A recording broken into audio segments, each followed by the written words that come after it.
your appointment with Mind Your Business family. I'm your host, Pastor David, and with me is co-host Elder Alvin Flora. Yes, a pleasant good afternoon to all our viewers and listeners, and I'm very happy to be here as we continue, of course, our program on Wednesday at 2.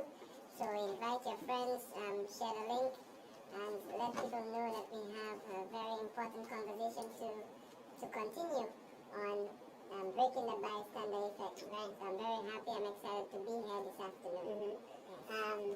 This is a subject based on what happened last week. I personally believe one can never exhaust, and we should continue to speak to it, especially to breaking it. And so the intention of this afternoon's program really is to help listeners take an active interest and concern for what's happening around them, and refuse to be passive. Alright, I also believe that the bystander effect is a cancer in society that needs to be, rid of. Yes, and the only way to really make any adjustment or to make any changes, the first step is awareness. And I think through this program, through the discussions that we've had so far, we have raised some degree of awareness among our people, our listeners, because we know we have an international audience as well, so we know that we have seen the effects of this effect on our people, and we have listened to the news, both locally, regionally, internationally, and we've seen that this is something that we need to work on, right, in order to be more better civilians in society, to bring better morals and values in our society. So it's a discussion that we need to have so we can change the culture, change the climate, and to have more positive reactions from our people. Right. We want to get into a prayer, but just before we pray, we just want to remind our listeners that we love hearing from them, we would like to hear from them. We will never refuse this opportunity. So those of you listening on Praise FM, those of you on the Facebook Live, welcome. We are happy. Those international audience, thanks for listening. Sorry? Those on YouTube as well. Those on YouTube, yeah. Facebook. Oh, YouTube as well. Yes, I was thinking just Facebook Live. Yes, so we can give a wave. Yes. You can wave them. So welcome. We're here. Imadi OC, Koyol. Oh, yes. Tutsaki, Kakuteno. Nobledi, Messi Pulat, no? Pwesti Pwezaso. Naka-anticipate that apel kay Keno OC. Nobletan tutmon. Angle, Koyol, Francais, Espanyol, Nukakute. Alright, the numbers to contact us are 452-1011. You can also contact us on the WhatsApp. It's 461-9647.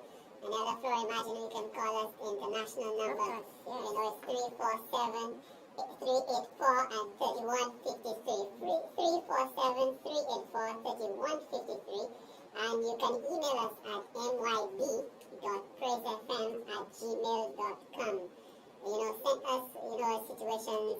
Let us know what you want us to comment on, speak to, and we as a family can break that cycle. So it's Wednesday.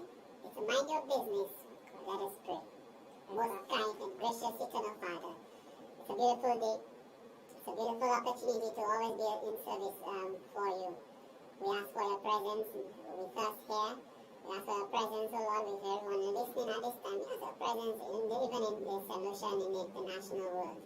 But above all, O God, grant us a successful program today, we pray in Jesus' name. Amen, amen, amen.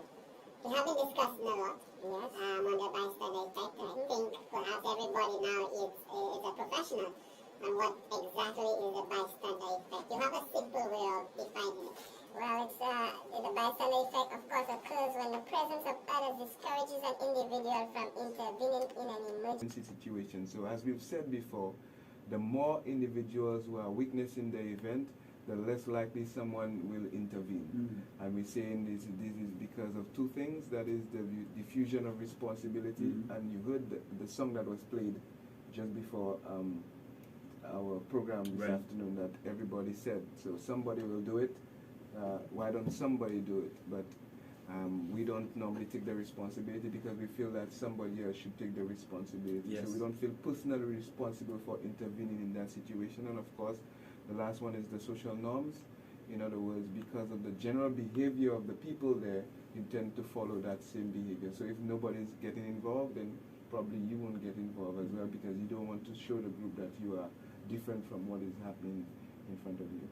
Right. So this is a reality, a sad reality, a dangerous reality that we need to undo. And I believe, as St. Lucians, as a lovely country, beautiful isle, Helen of the West Indies, man, we should be,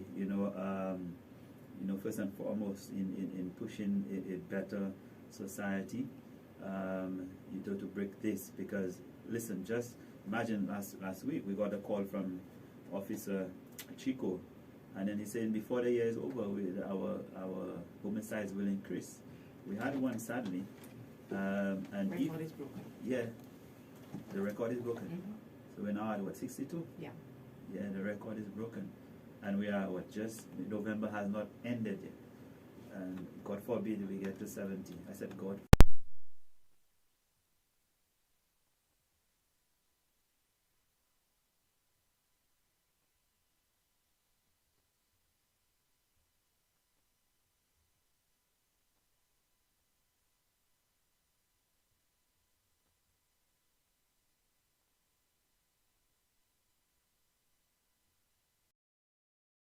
Has a stick approaching a man from about more than 100 meters away. Yeah. And he gets to the guy with the cutlass.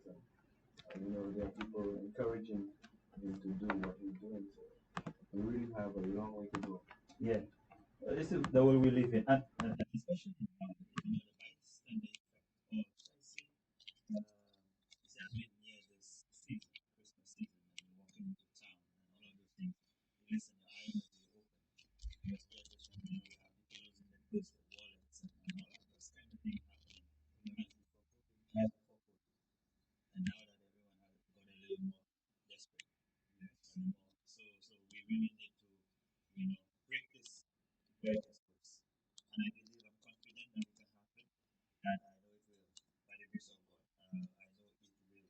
So we have had many situations, as you rightly indicated, you said, and what could have happened is, what could have been different had someone intervened.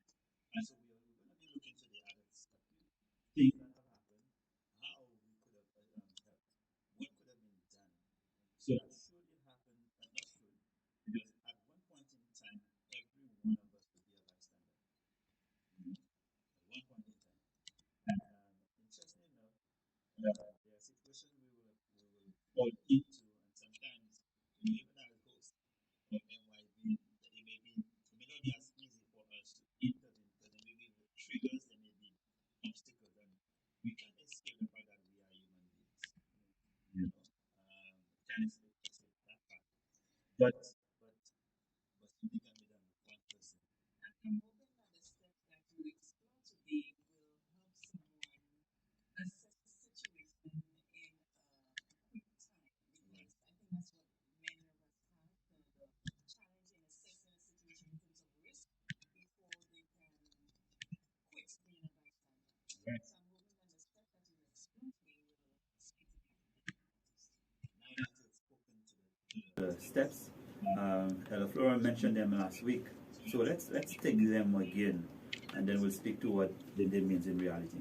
Well, as I said last week, we have five steps that we proposed in breaking the bystander effect. Step number one is notice the situation, be empathetic. And step number two, recognize that it needs an intervention. Step number three, feel personally responsible for intervening. Step 4, choose a method of intervention. Of course, we consider safety. And step number 5, complete the intervention. But beyond that, we have some other tips to give you along the way as well. Oh, yes. So step number 1, notice the situation. That's what we have as our first step. Right. And so in that step, first step, it's recognize the situation. What I would have read and seen, especially, sometimes ambiguity is what confuses a lot of people. Mm-hmm. what is happening? I'm never sure. Is there an argument? And it's almost what some people said happened with the Genovese situation in back in 1964, 63, when the term was first coined, bystander effect. But try to eliminate all ambiguity and ensure what's happening. So you realize and see that another human being is in trouble, and treat them with respect. So when you, I want to go with the thought that you gave there about a human being, Right, and humanity, yes, and the right and the respect of life. right. Must you know the person? No, that's why we have humans, because not necessarily. Yes, because that seems to be a factor in people intervening in situations. Generally, from the psychologists, from what they've said and from research, they tell you that if the people in the crowd, the bystanders, know the individual, they're most likely to intervene or most likely to help than if they don't know the individual. So I want to say, as we look at our first step, we have to, it should be a love for humanity, not just for the person that you know or the person that you know of, right? So we should not react because we know the person, or check if I know the person first. So you see somebody's in a situation, you would see if you know the person first, and if you know the person, you'd say, hey, and try to intervene. But we really have to do it whether we know the person or not. What I've realized is that St. Lucia is a very small place, and sometimes you don't think that's your relative, you find out it's your relative later, and you say, "Simon, this have what they say, cousin moi. Simon, this have what they say, ish, me connect. But the guy to play before one, but the guy by ride me because mate connect, what they say, inshallah." So in other words, we treat people based on how close they are to us and how much we know them, and most likely when we don't know the person. And when we know the person, the treatment is different. It should not be. We should just love humanity, because Jesus Christ did not really discriminate. He loved people, whether they were at the lowest degree, at the highest degree. He loved people. He loved mingling with people. And as I said last week, he had compassion on people. And compassion is not empathy. Compassion is, you know the person is in the situation and you really want to help the person in the situation. Right. Yeah. Let me just say good afternoon to our friends from Kenya. They're listening loud and clear. Good afternoon to our friends. Good afternoon. Good afternoon. Nice to have you. Yes, but would like to hear from you as well. So, Pastor David, you said the first step in noticing is recognizing that someone is in trouble. I think that it cannot be general, because there are persons that appear to be in trouble, but I think that's the norm now, a female pretending to need a ride or in trouble on the road and it's dark, and she has her criminal friend in the bush waiting to ambush you. So the driver would notice that this girl is in trouble and she needs help and would stop to help. How do you address that? That's where the other aspect of the ambiguity comes through. Now, we have to be wise, we have to assist, but we can't be foolish. And so on. If for instance, me in a situation like this, because you don't want not to help, and then that's a true situation. And the next morning somebody got murdered in the same area. I want to advise our listeners and everyone, those listening. Listen, there are certain numbers we need to know. Have it in our vehicles, in our wallets. So in St. Lucia we dial, what is it, 999 or 9? See, that is so not known. Right. Sad. So now, if we don't know that, there are also some direct numbers for nearest police station that I believe we should know. Now, in the directory, they're available. But I believe just as we have business cards, we should know this. Because listen, we may find ourselves in trouble. Because I'm answering your question, I'm doing that. We may find ourselves in trouble. And whereas now it's be risky to get out, because we almost know that in a situation where a young lady is stranded in the bush, that, my Lord, what if there are 5 guys out there, and so, I see the situation. Perhaps if you're brave, you lock your door and you make a call and you observe, watch, and let the police know what's happening, and you can diffuse that situation if it's really not true. You understand what I'm saying? So that's what you do. So But the just be sad mindful. reality, in my experience, Yes. I have dialed 999, Right. and I was transferred and transferred and transferred. On a 999 call? Yes. On a 99 call? Yes.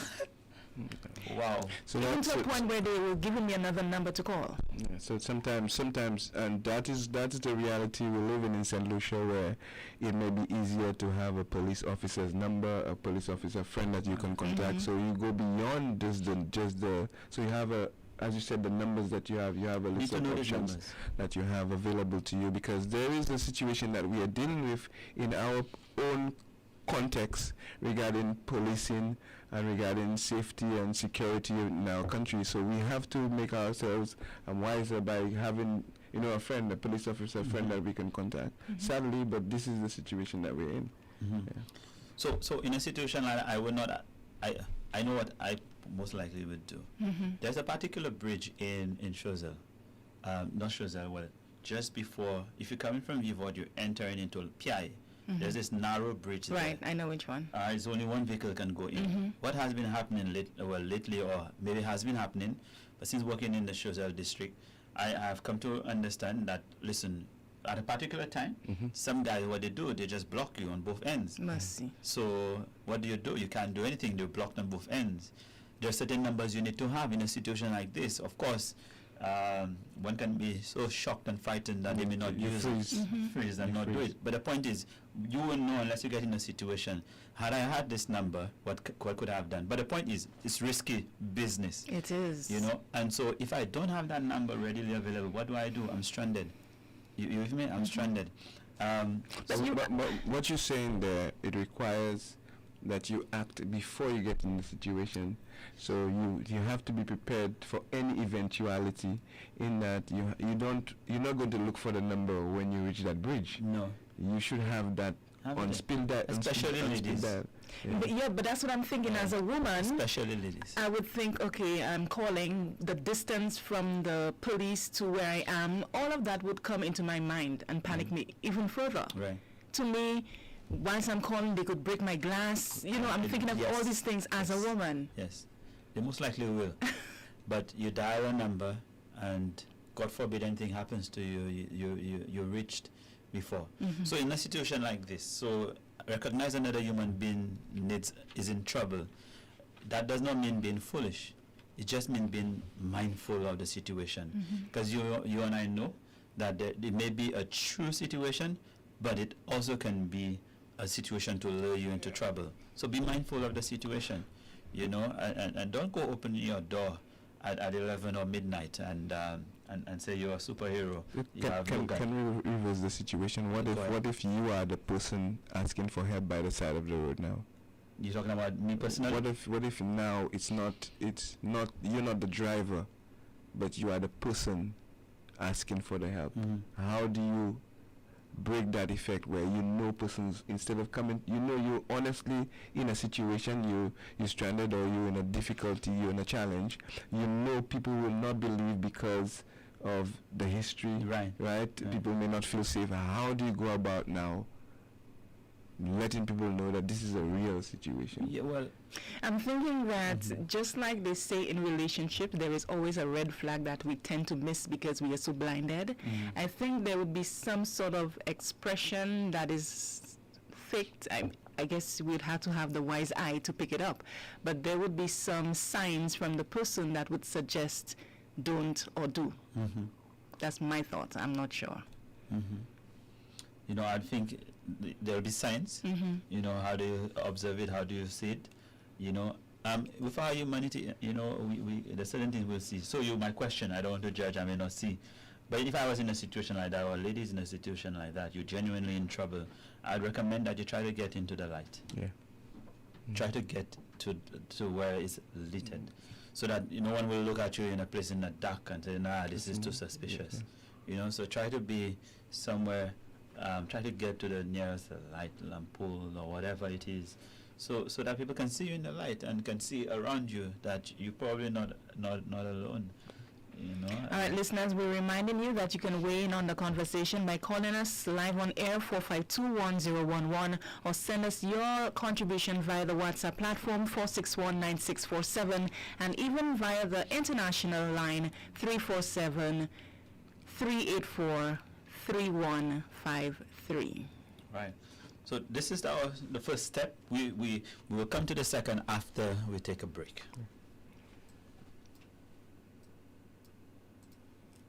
What if I told you that there is a better way to do things? And what if I told you that life is still beautiful and we do not have to fall victim to ill societal customs?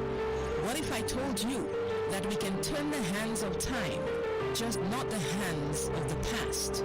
We can change the present. We can save the future. What if I told you for that to happen, we can't be untouched, seeing and knowing that our neighbor needs help? What if I told you that we can save our community by reaching out to another brother or sister? For if they are hurting, we are hurting. To change now, we must be the change now. Let's begin minding our business by checking on and being interested in a better today for tomorrow. Join us every Wednesday at 2 p.m. to learn how to properly mind your business.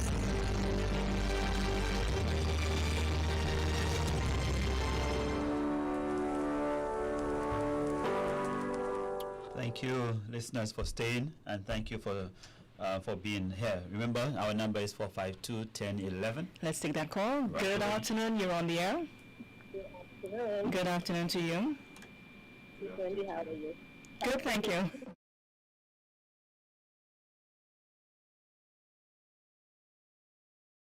Loving the program. Praise the Lord. And I was thinking this thing, driving past, and you standing in a very dark place, far away. Why would I stop? Right. I would want to stop, but at the same time, then why are you standing there all by yourself as a woman? Like a woman point of view, right? And wow. So what do? I would just drive fast. I would not stop because that's it. Because I'm thinking maybe there's like something more to that, Right. you know? Mm-hmm. So very good discussion. I'm enjoying it. Thank you so much. Thank you. Thank you. Thanks. Okay, bye-bye. Thanks for calling. Bye-bye. You know, you asked that question, and listener, in even with this first step, there's you need to pay attention to the facts. You said there are certain facts that you'll notice, red flags. Right, you said. red flags. So pay attention to the facts. Is this situation safe? There's another call. Yes. All right. Good afternoon. You're on the air. Yes, good afternoon. Good afternoon. Could you put the volume down? We don't want the feedback in the studio.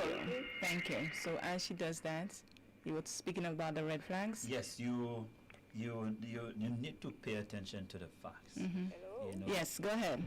Yeah, I want to say that sometimes we go places, we do things, but we are not very observant. Right. We just walk the streets, we don't look, you know? Mm-hmm. Now, I listened to a program some time back. I don't remember where.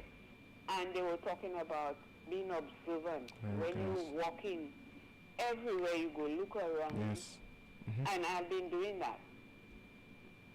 And sometimes when you do these things, your eyes, sometimes you get a note or you get an idea of something is going on and you can react to it. Very nice. But sometimes when we walk, we do certain things and we are not aware of our surroundings. Right. Sometimes we can get trapped. Not only that, caller, nowadays we use the technology a lot. So you Yes. find someone walking, and while they walk, they have headphones or earbuds on, and you can't hear anything. The building may be collapsing behind them, or there may be somebody with a gun running behind them, and you can't even shout them because they've already tuned off from the world around them. So what you said is very important. Yes. Thank you. Thanks for calling. Yes, blessings. So that's the reality we're living in. So listen, listen. Well, I don't want to go about treating So everyone. you have to, but you, but you said that is very important because you have to be alert Yes. about your surroundings. Definitely. Because many persons have walked into buildings, and you walk into a building, you don't even know that there's a robbery going on in the building itself. And we saw that on video when the persons were doing a massacre in town. These people walking in after the burglars have gone away, and they come to make their order. They don't realize what has happened in the building. So we have to be really keen and very alert as to what's happening around us. So this is part of noticing what's around you. Yes. Use your eyes, use your ears, and focus on what's happening in your surroundings. Right. Look around and be more observant. Right. Yes. So that's that. Let's take the second step so we can answer in those things quickly. So the second step is recognize that it needs an intervention.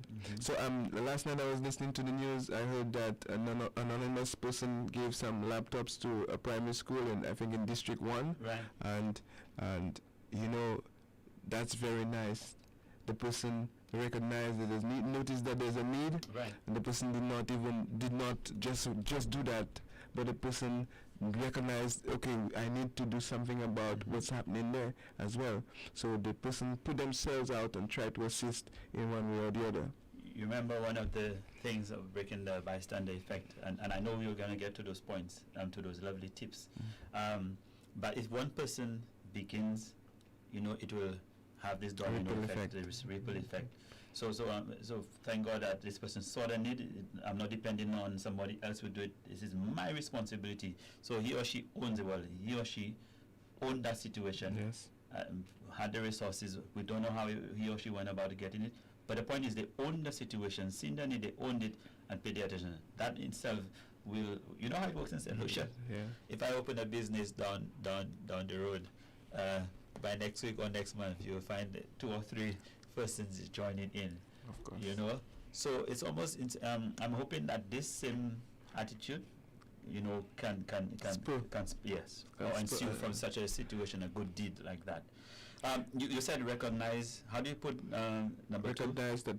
that it needs an intervention. So you have noticed the situation, and you recognize that it needs an intervention. Right. It needs to be intervened. Right. Now, one of them, where I read it, it says to interpret it as an emergency. Yeah. That's very good. Yeah. Interpret it as an emergency. Urgent. And so it's urgent. Listen, when with a situation like that on the street, where we know all those criminals capitalizing on people's good hearts. But with a situation like somebody's been punched in the face, the facts are clear. There's no ambiguity. There's no ambiguity. No, this person needs help. And so that's an emergency. So just like there's an emergency with, you saw that video with that guy with the stick, 100 meters, man, that could have been stopped. And the reality is, the intervention doesn't mean you have to go in and physically fight. It could be that you just make a phone call. Yes, it could be that you just make a phone call, or if you're as big and tough as Ella Alvin, you can bring them down. You can bring them down.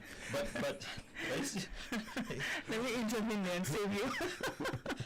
You can bring them down. But the truth is, listen, the truth is, I alone, I'm not. Remember, I read that Bible text in Ecclesiastes. Alone, I may look at me, see.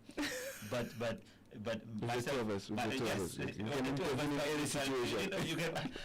this is what Richie is there too. Richie can join us. Definitely. But the point remains that, listen, and the point I want to make now will happen later on. So let's finish. But I think honestly, these 2 steps, I think we get there. I think we notice the situation. I think we recognize the situation. Everybody says, "Puki a person ba afan." We get to that point. Ga madam la kahen kula person ba afan, person ba not to just la. So the person talking can do something. The person can talk and can do something. We get to that point. Is the next step. Right. That is the next step. That's where that separates the sheep from the goat. Basically, is that you feel personally responsible for intervening. I have it here as assuming personal responsibility. Exactly. Yes. So this is the place where the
or you're doing some university course and you're in a group right now and you're having a dusty time with your group members and you're wondering why this is happening, because individually you qualified for university. That means you're an intelligent person. That means your colleagues are intelligent too. They've done their work. They can do work. But it is the bystander effect that's affecting the group. Right in the group, and it is diffusion of responsibility, because everybody can do it, nobody does it. Yeah, but I don't want to make this group work thing, but listen, if we're all doing our masters, I mean, we all must assume personal responsibility. I want nothing but an A on my. Yeah, but remember, you are in a group with people that are accustomed to getting A's, so anybody can do it. You think so? Yes. So in the group, anyway, that will go so far. Yeah, that will go so far. We got to that. And that is why we're saying that now. What happens is that after a while you realize that the group will fail if something does not get done. So what happens? You decide in the group, you know what? For me to get a grade, I will just take the responsibility and I will do all the work. So now it sounds unfair, yeah. It sounds, but I just want to bring out the point that the work will get done because somebody in the group decided, I'm going to take on the challenge and I'm going to do it. It's the same thing with the bystander effect. We have to, once somebody decides, I am going to get personally involved and do something about that, it will get done. Guess what? But I've seen lecturers punish you who assumes personal responsibility. But that's not what we're discussing here. No, here's what I'm saying. To the lecturer, you ought to get the other group involved. That's the point I'm coming to get at. So the point is,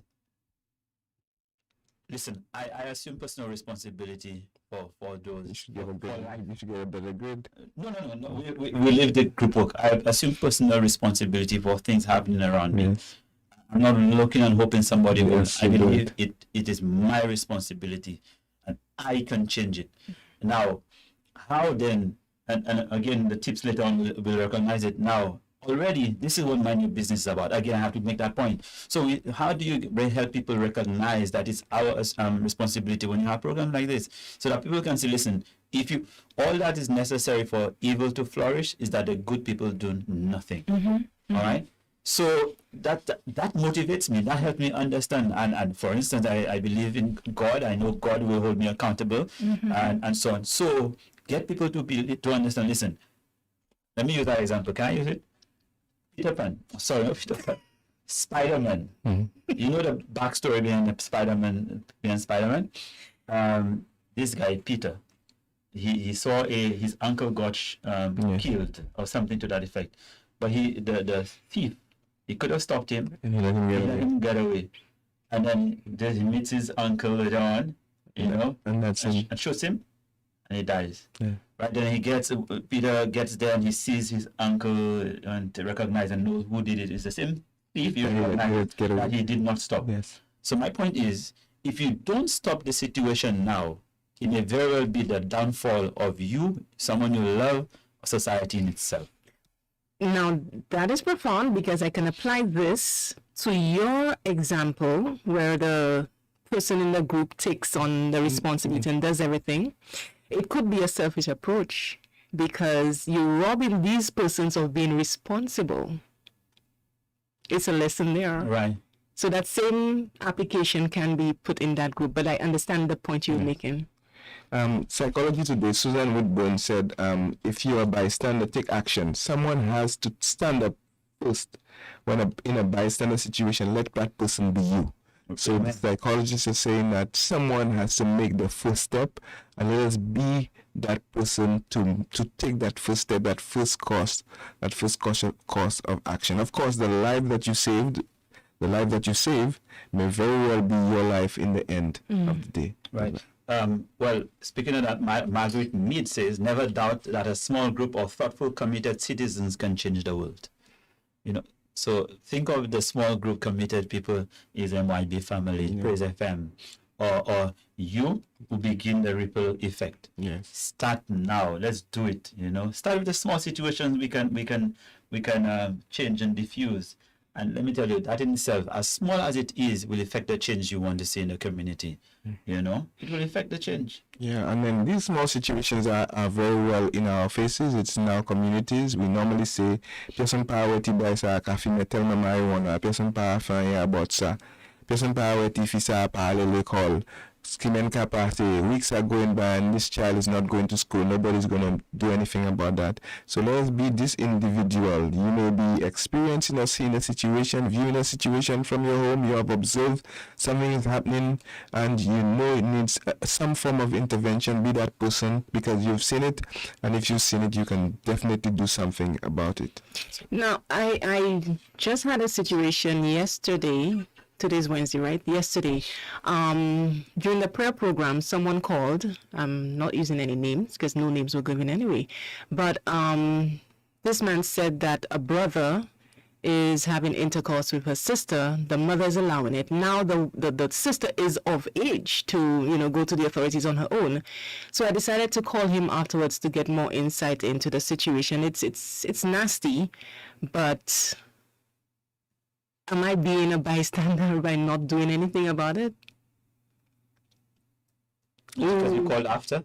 Well, I called out and I got further information that it's really, really, really complicated. And then it stops there? Well, I told him he needs to go to the authorities or ask the girl to go to the authorities because she's of age to do so.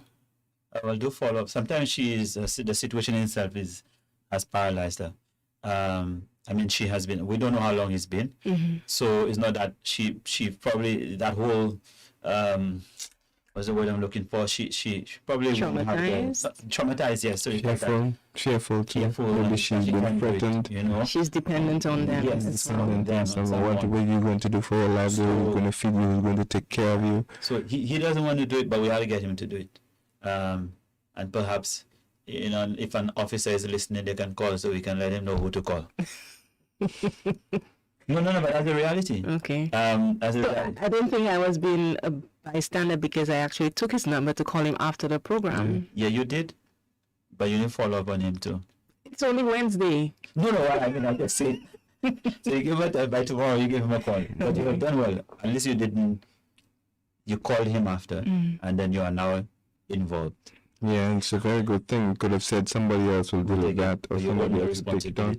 But you own the responsibility to do something which is not easy in itself to do because you are by doing that you're putting yourself in a situation. It takes a lot of emotional energy to deal with that situation sometimes. It's a big burden. Yeah, sometimes it can be very burdensome. But I think at the end of the day, knowing that you assisted someone or you relieved someone and you gave the person a second chance at life, it's refreshing at the end of the day. So that emotional energy will be replaced. You give a lot, but God has a way of rewarding us when we make these kinds of sacrifices for people. I let him know it's a crime. Yeah. No, it is a crime. Yeah. But let me give that to a point you guys made. So let me read this quickly. During World War II, 1945, a Japanese boy stood in front of a funeral home waiting for his turn to cremate his little dead brother. The person who took the photograph said in an interview that the boy was biting his lips so hard to keep from crying that the blood was dripping from the corner of his mouth. It was then that the guard asked for the boy and said, "Give me the load you're carrying on your back." He was carrying the dead little boy on his back. And the boy answered, "He ain't heavy. He is not heavy. Right. He is my brother." Wow. And he handed over the body, turned around, left, and so on. He continues as a symbol of strength. What's my point with this? Listen, as much as the burden can be tough, don't think of it as being heavy. That's my brother. That's my sister. And if I begin looking at it, thank God for your strength when they to call back. Yeah. And God will do it. Listen, it goes to tip number 4. So maybe I can give that tip number 4. Of course, psychology today again.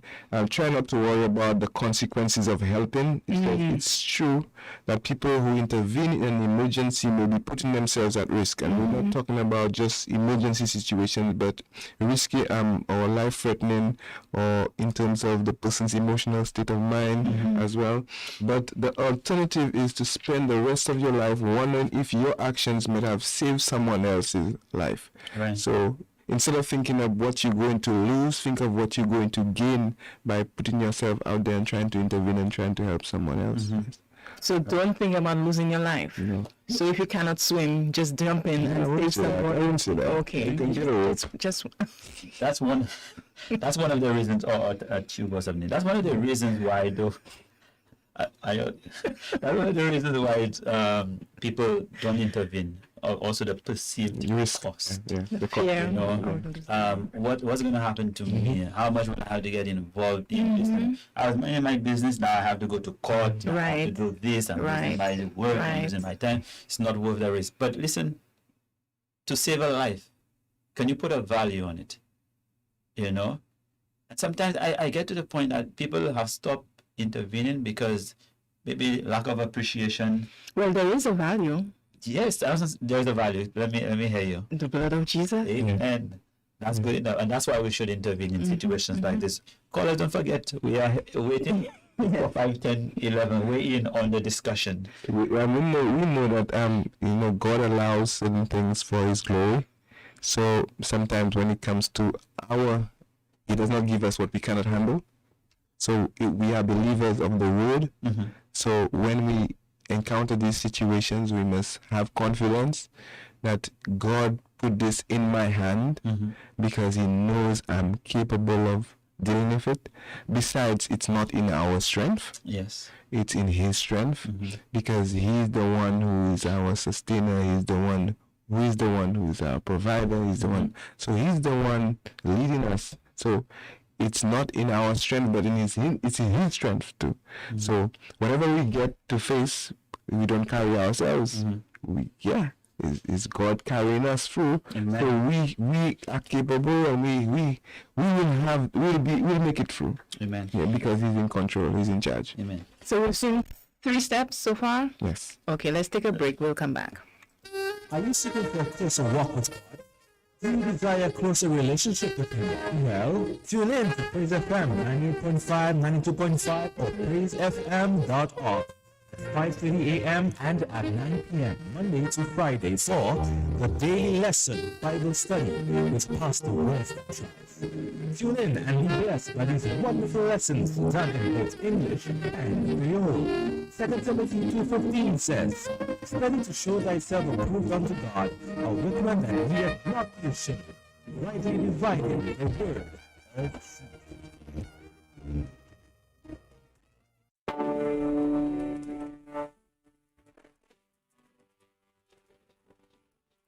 And we are back with Mind Your Business.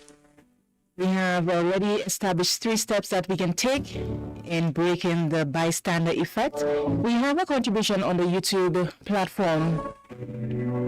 This listener and viewer says, your point is taken. Be the one to make a change. What do you say to someone who has got into trouble for intervening, now taking the stance, I believe, once bitten, twice shy? I think that's where we left off, right? Because of the perceived cost. So people are have lost time, and people are ungrateful. For instance, many people do not get involved when they see women being battered, abused or beaten. And that happens at all levels. All levels. That happens at all levels in society, affluent or marginal. So I get involved. I call the police and said, "Listen, this man is beating his wife there, and so on." And perhaps you even get involved, to the extent, and then you're embarrassed. Oh, I do not want to press charges. Oh, they go back into the same house. Oh, my husband loves me, and then all of that. Now the husband hates you. Or the victim tells you that's not your business, what you're getting involved in. That. But wickedness should not be the reason why we stop doing good. All that is necessary for evil to flourish is that good people do nothing. But even the police have taken that standpoint when it comes to domestic violence. They don't get involved. Sadly. Yeah. And so it's more expected of me as a regular citizen. But I believe it was Officer Chico when he called. He said, "We as a citizen seem to have more influence, and power than we think." And it's the reality. It's the reality. The police are just a few. We are an army. But above all, once bitten, twice shy. In a situation like this, sometimes it's when you become shy is when you stick. Yeah. When you refuse to play your part or do what's responsible, because it will always happen. Jesus Christ healed, fed, and then they said, crucify him. Crucify him. So, We have to be like Christ. yeah. He fed the people so that they have enough strength to crucify him, if you get my point. So it's going to happen to our listener and whoever made that. It will happen. Don't anticipate or think of it happening, but it will happen. That person does not show appreciation, and that person is being wicked to you because you did the right thing. But should I pay? Because that person does not appreciate what's good, and that person themselves may have a psychological problem. So forget that. Move on. Do all to the glory of God. Amen. And God is the one. God is the rewarder. Because if we look into these things too closely, then human beings cannot give as much as God can give. We're not doing it because we're going to get something out of it, but we have to believe that in every situation, as I said before, God is in control. And we believe in. Let's take that call. Good afternoon. You're on the air. Hi, good afternoon. Afternoon. Okay. Hello. Good afternoon to you. Yes, good afternoon. My teacher, good afternoon. My pastor, good afternoon. Listen, last week I asked a question debriefing. Right. I still am of the view that yes, we leave debriefing to the professional, but it is a wide spectrum. So I'm trying to figure out. Please draw the comparison so that you give the public or the bystander a complete view of where is your role, where do you draw the line, what are some of the things that you can do to help. And even the teacher, a teacher is trained as a peer counselor. Where do we draw the line between the professional, the teacher, the bystander? Can I get a little more information in that regard? Because the reason why I'm saying all of this is because I was trained as a peer counselor. Right. I started doing psychology. I did not finish. So I'm saying there are areas, there are pockets of how you can help. Where does your role end? You understand? Right. So you'll give me a little. Just leave debriefing to the professional, but I know that there are areas where you can assist, and then how you make the transition to the counselor. You understand? Right. So elaborate on it, in fact, a little bit more for me. All right, thanks for your question. Yes, you All welcome. right, bye-bye. Well, I know as a teacher, when I encounter any situation that requires professional help, once you get to that point where the student is admitting some things to you, you must refer the student. You can't dig too deep because you're not a professional counselor. So you refer the matter to the counselor. Of course, we have our own process for that. There are referral forms, or you speak to the counselor on the situation. I have this student that I need you to see because there are certain things that you cannot ask the student. Yeah, I understand the parameters here, but sometimes the student feels more trust from you. And can open up to you. Right. So there are limitations on you helping someone just because someone has put the limitations. I think that's what the caller is referring to, and that and in that situation you have to report the matter to the counselor, and sometimes the counselor has to report the matter to human services, right, based on what is happening with the child, or call the parent in, and so on and so forth. So she's right. There are limitations as to what you can do and how far you can go to help in a situation. Even after, there's so much that you can ask for feedback. Because I remember myself, many years ago, when I was recommended to go speak to a counselor, I went once and I never went again because I felt there was not enough trust for me to open up to somebody like that, and I went another route. Usually I transfer the trust, and I do that because after I speak to the student, I tell the student I have to refer the matter, I have to refer it to the counselor. Normally I would have a conversation with the counselor in the presence of the student, not about the situation, but about the level of work that the counselor and I have done, and the relationship between the two of us, and the fact that we will not discuss the issue between us, in that you can trust whatever you say to her, she will do something about it, or him or her. Generally counselors are female. So I normally transfer the trust that a student has in me to the counselor in that 3-person conversation. That's what I think that student will still trust you and your advice. That's what it is. I don't think normal. What I found using that process, it's very effective. Based on my experience with the students, it normally works for me. That transfer of trust. That okay, sir, I trust you. And if you trust this person, I also trust this person. And usually the counselor is very good in terms of bringing that trust along as well. Now in a situation like that, and one notice the event, you must know if when you're in over your head and you won't be able to handle a situation. Yeah, of course. And even as pastors, we are told and taught that we need to make referrals. And sometimes everyone expects that I come to you, so you have the answers. And then if you take on or chew on too much, that is what you can handle. So amongst ourselves, we do referrals. So I may refer to another pastor who can better handle the situation, or we may handle to another outside of the situation. And that may be important. You have to be honest with yourself. So despite the individual trusting you, in situations sometimes I have to be the liaison. So in other words, I'm speaking to the counselor because this person is not ready to be referred. Should be referred, but is not ready because of that same trust of me. They want to be with me.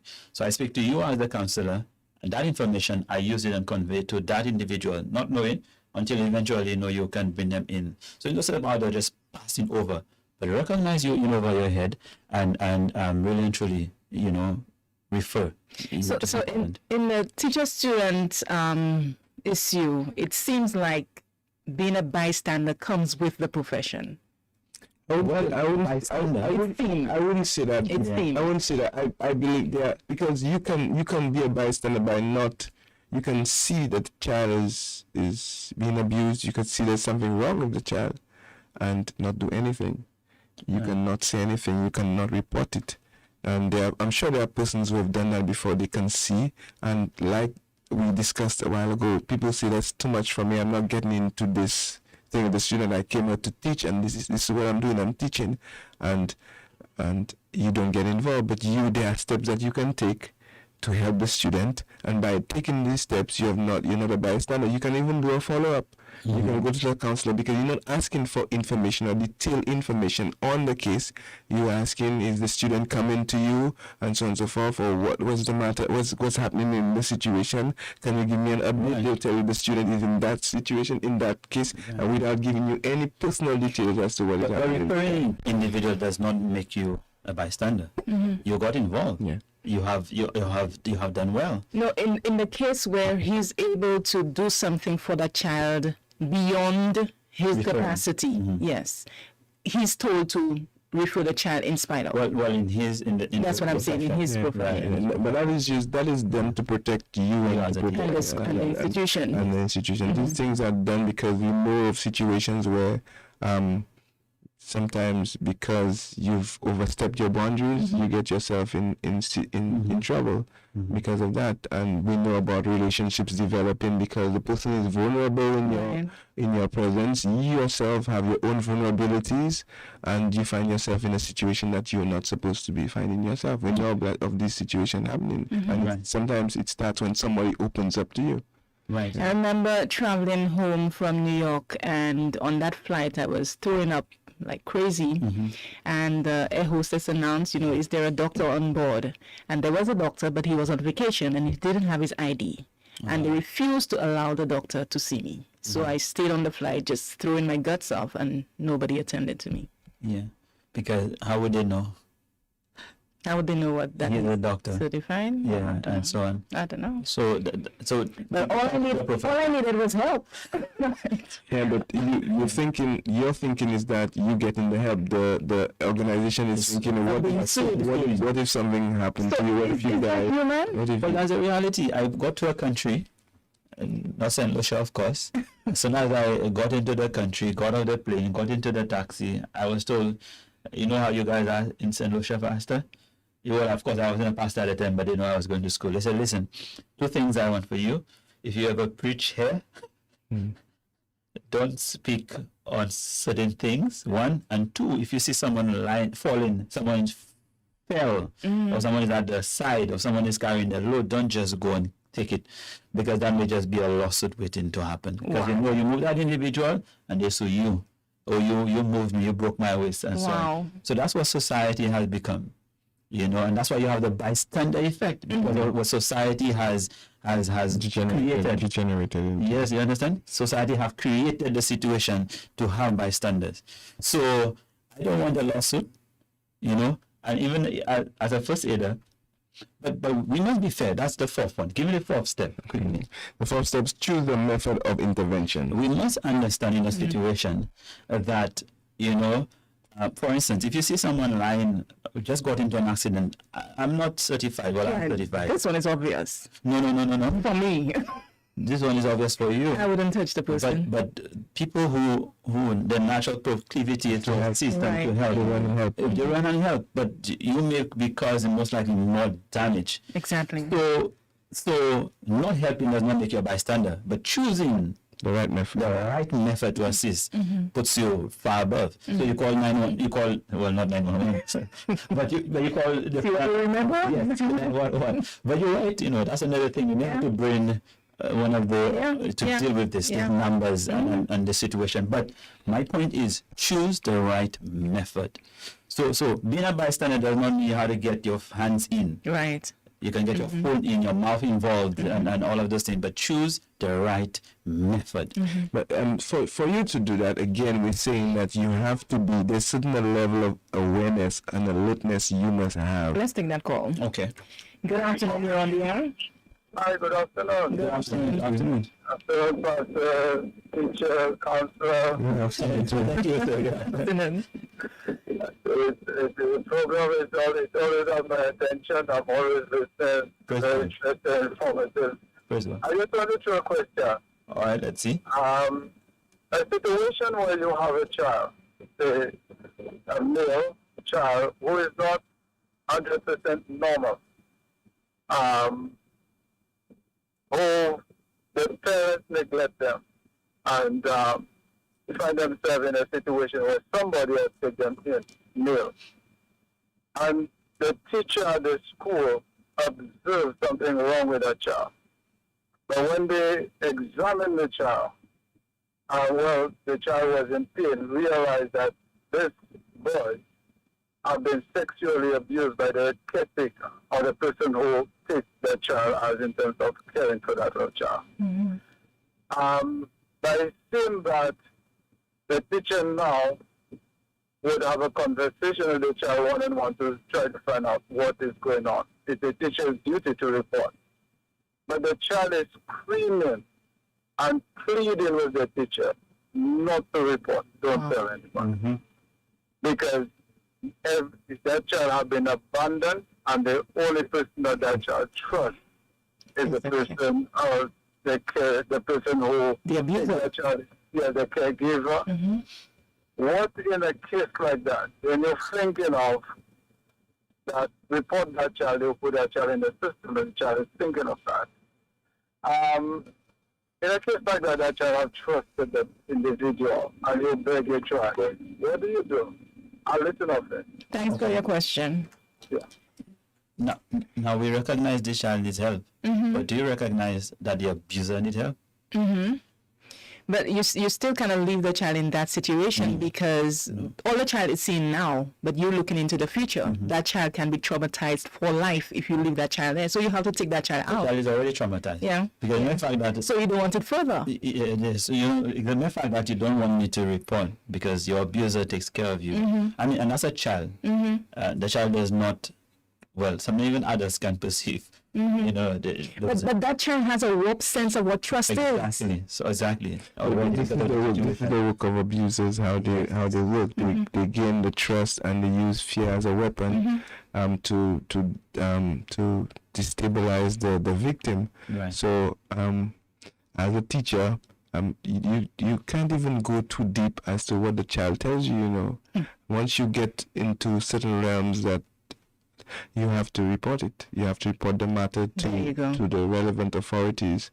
And if there's a counselor in the school, you have to report them. You have to refer the matter. You don't have a choice because some of these things have legal implications in terms of you knowing what's happening there and you're not reporting the matter. Not just legal. As a pastor, counselor, there are 3 things you have to break: confidentiality, rape, incest, and the other one does not come. So the mere fact that you don't report it puts you in trouble. Yeah.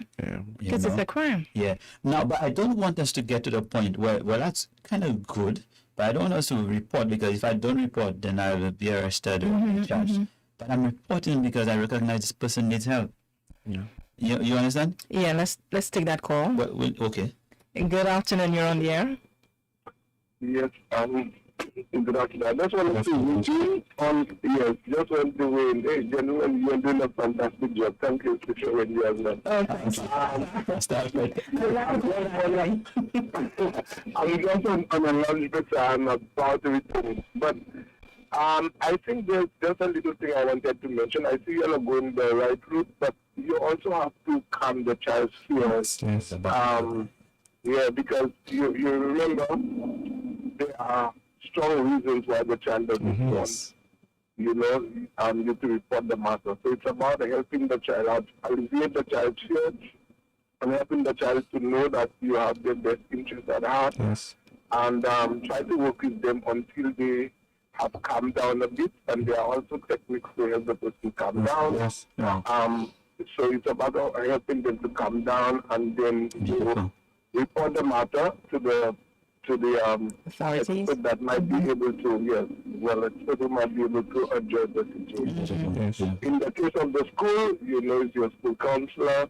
If the matter was discovered in church, then you know who you have to report it to. And then your business is not to try and investigate the child. Right. Because you are not skilled in that, and that can create more harm and you put yourself in unnecessary danger. Your business is you have identified, calm the child, get kind of consent between you and the child, and then report the matter to the person who is able to deal with the situation. Yes. Thank you so much for That's a lovely point, because Thank you, Pastor.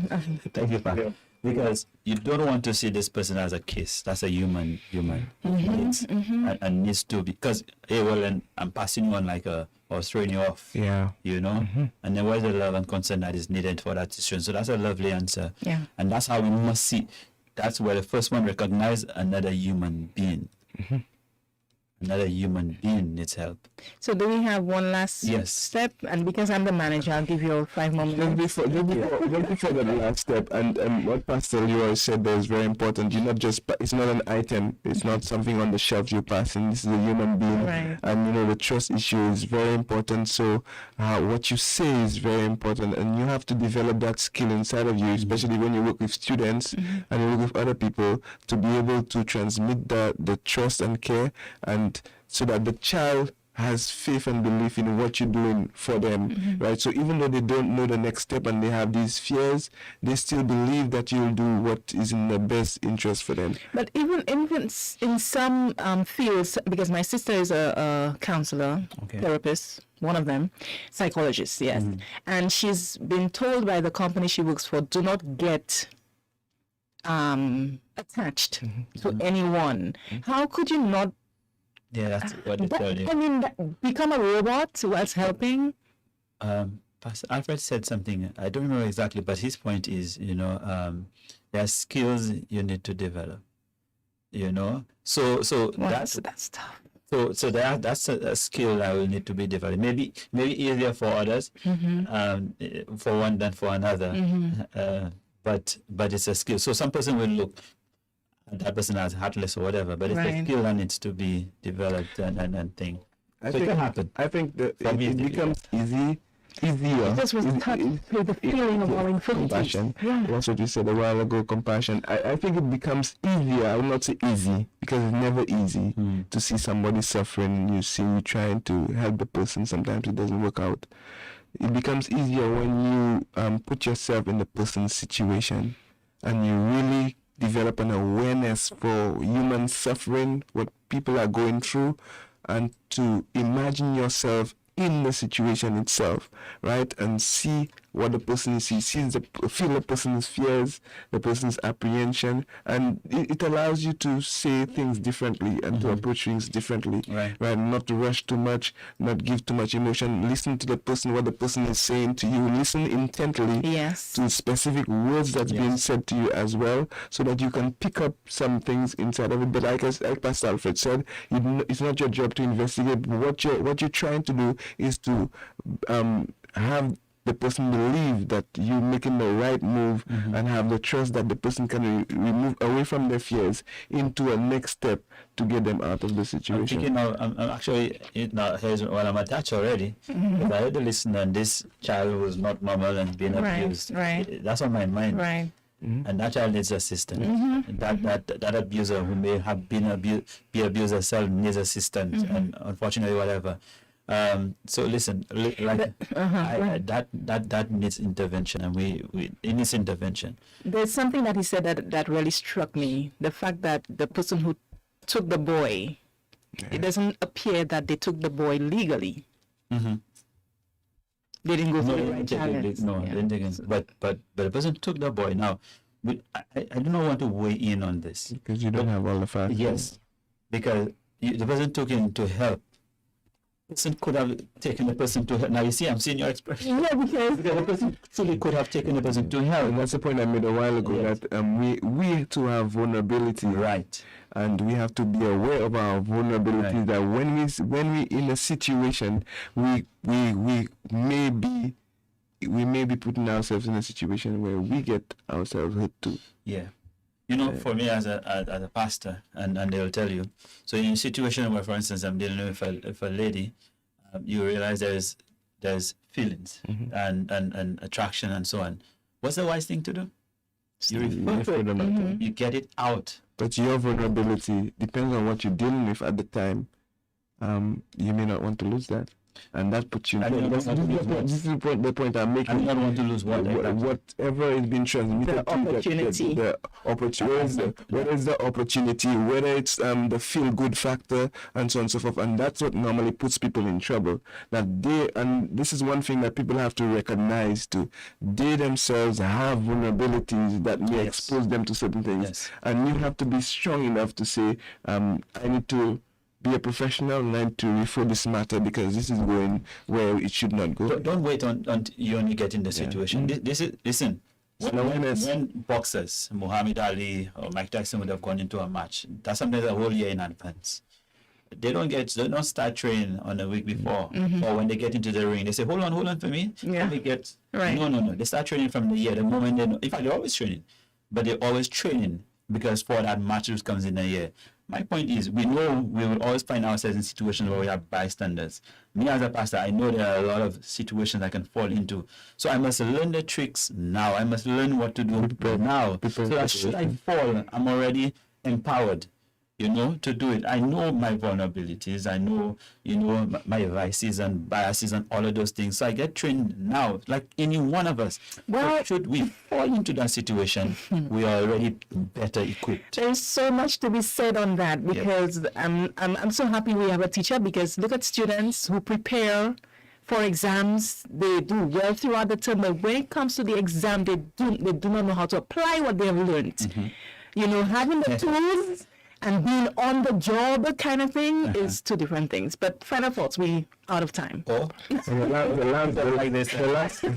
last step in the making a bystander effect is to complete the intervention. I don't know how much time, or take action. I don't know how much time we have to deal with that. What? No. You notice the event. Complete the intervention. Or taking action. In other words, you've already assessed. If there's an emergency, or some personal responsibility, you choose the method of intervention. And so you have done all of that. Now take action. Make the move. Make the phone call. Make the phone call. Speak to the person. I remember, I think it's Brother Marcus. He said in one of the calls, if I had a stick and I don't pass behind him and give him a lash behind his head, you know. Well, have you read this? But I'm saying, take the action you decide on, just act upon it. So my final thoughts on this is that we need to come back to being a caring society, compassionate, loving, because if not me, who else? I can't depend on anyone else and everybody else to be compassionate and not me. So, so much to be said. Well, there's what you call altruism, is the selfless concern for the well-being of others. And this is something that we have to develop in our children. So by showing that you have the guts to take charge of a situation and help others in need, children will gain important lessons from you. And this is something that we can do by teaching our children to do the right thing. We can do it in our homes, we can do it in our schools, we can do it in our churches, that we're not going to be turn a blind eye. And by doing that, we can nurture the next generation of young people, in St. Lucia, right, that do not be bystanders. If it's up to us to decide whether to help our fellow humans when they need it, we can be passive bystanders, or we can step in and intervene. Within each of us is the capacity to be a hero. Amen. So Agreed. We can do whatever little we can do goes a long way to helping somebody. So somebody who's listening to me now, of a situation, you can intervene by making a phone call, by speaking to somebody, by speaking to a parent, by speaking to someone in authority. You see danger somewhere, and your conscience has been beating you left, right, and center. It is time to do what God has asked you to do, because God has allowed you to see it, because He knows that you're capable of doing something about it. Right, beautiful. Well, let me just say this as we end, right?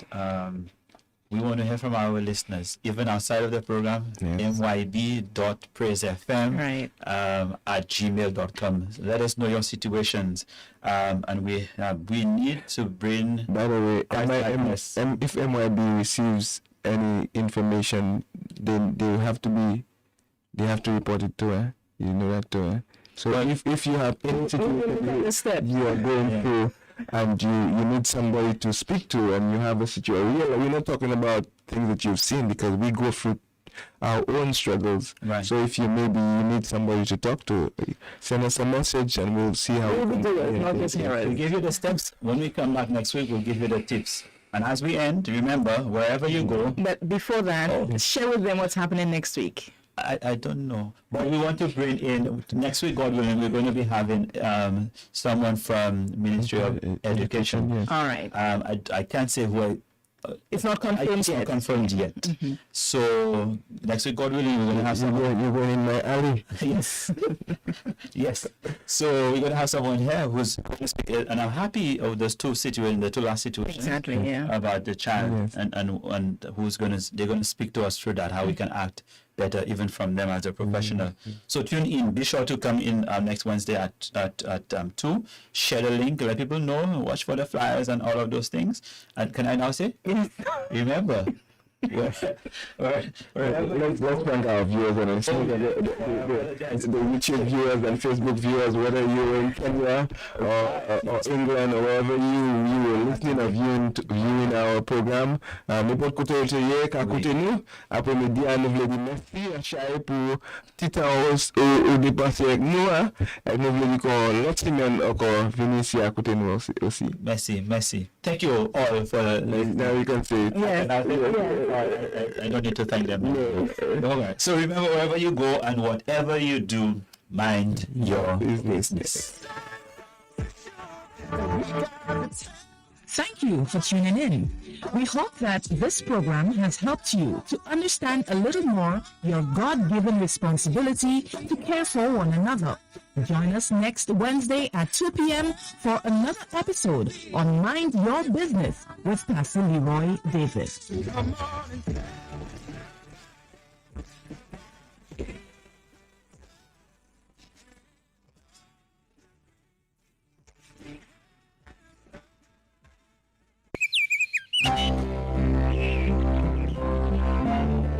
It is our desire that you draw